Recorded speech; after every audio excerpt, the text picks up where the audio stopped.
Welcome back to the About Audiology podcast. I'm your host, Dr. Lilach Saperstein. I'm an educational audiologist and a clinical audiologist, although I'm not working at the moment due to the COVID-19 pandemic that's going on, as I'm sure it is affecting you and your families and all of us around the world.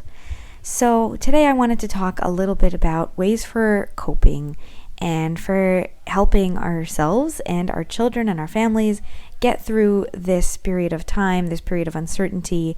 And I got a couple of tips for you. Now, dealing with being home, we've all seen the memes going around, but I think it's really, really important to notice and acknowledge that our children and children in general are very attuned to the energy and the things that are being said around them. And when children see fear and panic and overwhelm, then they take that in. They take it in and they take it on. It's a big struggle for us as parents to also take care of everything and be in charge of everything and try and keep the peace and keep everyone fed and even put in some learning along with all of this missed school time for our kids. But a major, major priority has to be their hearts, has to be the peace in the home and focusing on strengthening the bonds and the relationship and really making this time not just really beautiful amount of quantity of time, lots of time together, unusually for most families, but also making sure that some of that is also quality time of connection, of being together. And I fully appreciate that missing school for many children also means not having access to the therapies, the school-based therapies that they're receiving, especially the ones that really require the equipment in the school, such as the play gyms for physical therapy and the equipment of occupational therapy. Of course, the feeding therapist and yes, speech therapy, and a lot of things can be done remotely. There can be exercises that the therapist can send, but it's going to take time to adjust to those different schedules and those different environments. And, just because things are being sent home, materials are being sent home or exercises, it doesn't mean that you as a parent are trained or qualified or capable or want to be playing the role of their teacher and OT and PT and SLP or whatever other therapies they're receiving on top of all the responsibilities of parenting, which has now become a extra full-time situation. And this is not to mention the other things being disrupted, such as surgeries being postponed and new babies who had a newborn hearing screening and might require follow-up diagnostics in the following weeks. A lot of those appointments will not be able to be kept. And I saw a very moving post of a family on Facebook who were writing that they recently received the diagnosis of their child's hearing loss, and they had received a series of appointments coming up with a geneticist, with an ophthalmologist to check the eyes, and all these different appointments that now will be postponed. They won't be getting hearing aids for another little while. And I just really wanted to make this episode all about you and all about this experience, how it's affecting you and your family in terms of audiology. You're really acknowledged. You're really seen. This is absolutely difficult. And I give you permission, and I give myself permission. I give all of us the space and the container to admit that this is hard, to look at this and know that uncertainty feels really unsafe and that our bodies are not grounded. And to first of all know that it's perfectly reasonable to feel this way. There needs to be a heightened awareness. There needs to be alertness. And it's very natural for us to turn that on high and go into panic and go into overdrive. But we can also practice slowly, moment at a time, of coming back to the present, of coming back to supporting ourselves and creating an environment that is loving, that is wholesome, and that will also help your child progress in their academic and therapeutic goals, not at the expense of everyone's peace of mind and emotional well-being and mental health.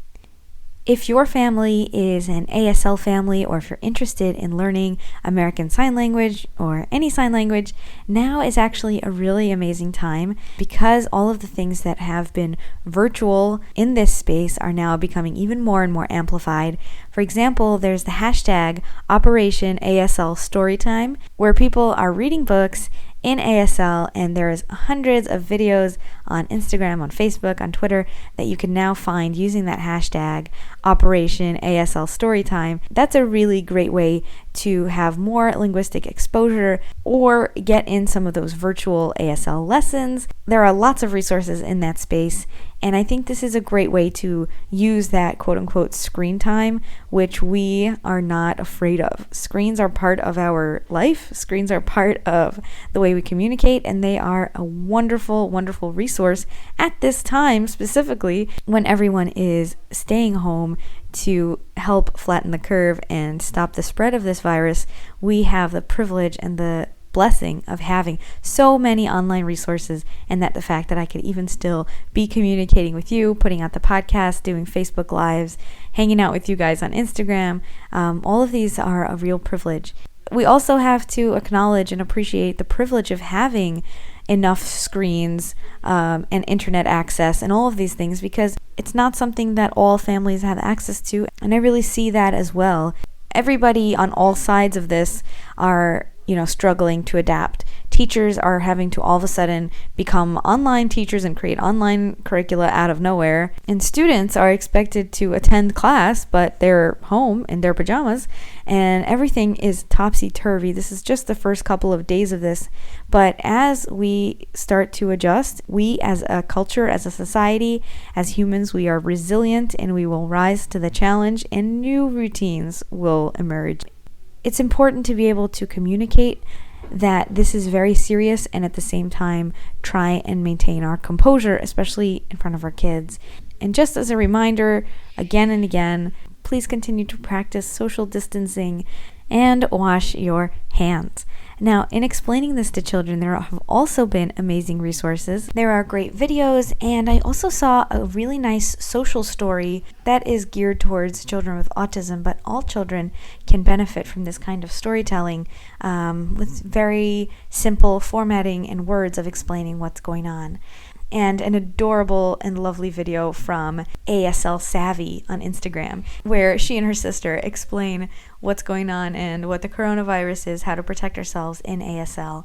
So there's lots of resources for speaking to your children about this, but I also think it's just super important to be honest with our children, to say, I don't know, when they ask, when are we going to go back to school? Why is everybody freaking out? And just explain to them what the precautions are, what's going on in the world, appropriately to their level and to their understanding and communication, but not to keep children in the dark, because that is really scary, and their imaginations go much, much further than anything that's actually going on. And know that the weight of a secret, or the weight of something being kept from children, is very, very heavy, and often heavier than the thing we're trying to protect them from. For introducing you? I suppose if it's in relation to the resource, I suppose I go by the Autism Educator online, or Little Puddins, the Autism Educator. It's just I'd be more well known for my family blog, littlepuddins.ie, because that's been around for 5 or 6 years. Little, and then what's Little the Puddins. Oh, it's like, do you ever hear someone say, "Oh, he's a little puddin"? So Little well, Puddins. no, I haven't, but it's such a cute little term. It's a real I suppose it's an Irish thing, where they'd say, if you saw a cute child, or you're going to see a new baby, be like, oh, yeah. The Irish people would say, oh, he's a real little puddin, like a little cutie. Yeah, little pumpkin, little muffin. Yeah, exactly. That's Cutie little pie. Muffin, yeah. That you've got it in one. That's it, exactly. Got it. Okay, so yeah, we'll definitely link all of those in the notes. So okay. I would like to introduce Amanda Mc Guinness from the Autism Educator Online to come and talk to us about the amazing resource that's been going around. And I said, who made this? It's amazing. I need to get her on the show. So welcome, Amanda. Oh, thank you very, very much. Thanks a million. I'm glad to be here. Tell us a little bit about why you made this and what the response has been about it.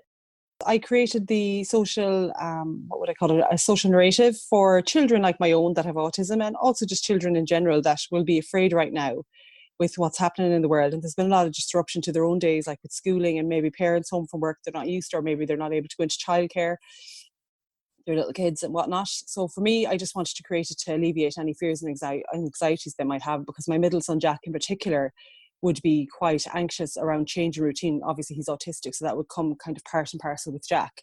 So for him, the idea was that I created the resource and we would talk through it. And his older brother, Connor, he has moderate to severe autism. So for him, I'm not too sure how much of it he grasps. You know, I have different pages within the resource so that for parents they could use and include whichever pages apply to them, because everyone's life is so different. And obviously with them being autistic, it's a very visual resource. You know, there's very limited language, but it's just very specific. And I even included a page which really in a social narrative you wouldn't normally include, saying that I will be happy and I don't have to worry, you know.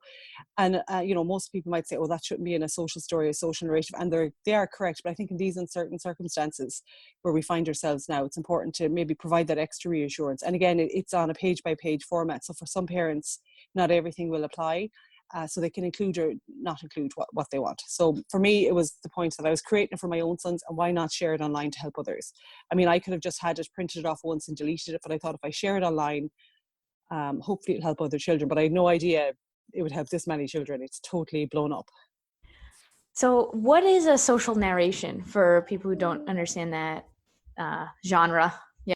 I suppose to explain it very basically, it's just a resource that will help children like my own that have autism understand or contextualize what's happening in the world, or whatever. It can be even down to, when I would say example, when I go to town, what I should and shouldn't do, or just basically it's understanding what's happening and to have their own understanding of what's happening and be able to apply that then to their own real lives, if that makes sense. And can you tell us how we can get that resource?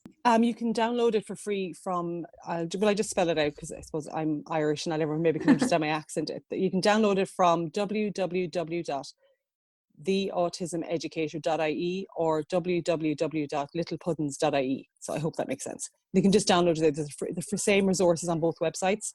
Little Puddins is our family blog. I've had it for about 5 or 6 years. And on that, there's lots of free printables and lots of educational resources to download that I would have created for my own children. And then I suppose pop it up online for parents to download, or professionals and teachers to use for free. Because my perspective was always, if I'm creating it for my own children, why not share it with other people? Why delete and know it doesn't see the light of day again? Like if I created the coronavirus social narrative and didn't share it online, like from my perspective, there's all, like, my sons have brilliant teachers. In my mind I was saying, well, it might help them on the day when the school closes. It might help my friends who are parents and their children are worrying. So for me, I could have deleted it, but why would I do that when it could help the greater good? So I put it up online and hopefully it will help. And how many people have downloaded it? Oh God, I don't even know, but all I'll say is it's just crazy. I've been contacted by people in Africa and every part of Europe, all over America, Canada, just asking for help and can they down? And I'm like, absolutely share it with your students, absolutely share it with your clients, because that's what it's there for. It's to help. And a few times I've adapted it where people have come back and said, could you add in that page, or could you add in more, different types of characters? And I do. And now it's been translated into different languages now as well. So again, I'm not bilingual, so I'm asking the people that want the support for that, if they could send me the translations, then I will upload a translated version for other people then. So we're all kind of working together as a community, all these people around the world. It's amazing. Yeah, and thank you so much for coming on our wee little podcast here in Israel. Not at all. Look, I'm even like, I spoke to someone from Israel today. It's amazing. And thanks for even including me. Thank you again. Thank you so much for coming on the show, and definitely put all your links in, and thank you for creating it. We really appreciate it. No, not at all. Listen, I hope you stay safe and well. Bye. Take care. Bye-bye. Bye. So cute. So if you are home with your child and they are missing all of their audiology and speech therapy appointments, some of the things I wanted you to keep in mind during this time is to make sure that you have all the equipment and accessories and batteries and things that you need for their devices, and that you're stocked up on those things to make sure that you can keep your child in sound. And if there's any small troubleshooting things that come up, that you're going to know how to handle those. So I have a troubleshooting video over at allaboutaudiology.com. I'm going to post it in the show notes of here. And also a blog post with a couple of ideas for games, for auditory games and listening games, to encourage progress in their auditory skills in a very relaxed and gentle, at home, part of the everyday life kind of way. And you can find that blog post on the website /kidsathome, allaboutaudiology.com/kidsathome. And that was based off of a Facebook Live that I did earlier this week. So I'd love for you to join the Facebook group, and you can join live, and we do Q&As, and it's really fun to interact with you guys over there. That's the All About Audiology Facebook group. And I did want to mention that I'm doing a special offer over the next couple of weeks for my one-on-one counseling sessions. For any of you listeners, I do coaching, advising, and advocating, helping all of us to navigate all of this, understanding the diagnosis, knowing our options, being able to read the reports, and knowing how to talk about our child's hearing loss, how to adapt now in this day and age with all the assistive technologies and what to do. But most of all, I'm here for you. And my biggest mission is supporting families as a whole and looking at how this is affecting you as a caregiver, any of you who are navigating and possibly struggling with the challenges that come with having hearing loss. So I'm looking forward to hearing from you and working with you. I hope that you all stay safe and healthy and grounded and full of peace and full of love. And also, it's okay if you have freakouts, and it's okay if your children have a tantrum and or you or I have a tantrum once in a while. That's going to happen, and it's part of human nature. But what we can do is notice it and come back to ourselves and apologize if we've made a mistake and move on and try and create a really beautiful dynamic in a new, uncertain time. I'm Dr. Lilach Saperstein, and this is the All About Audiology podcast.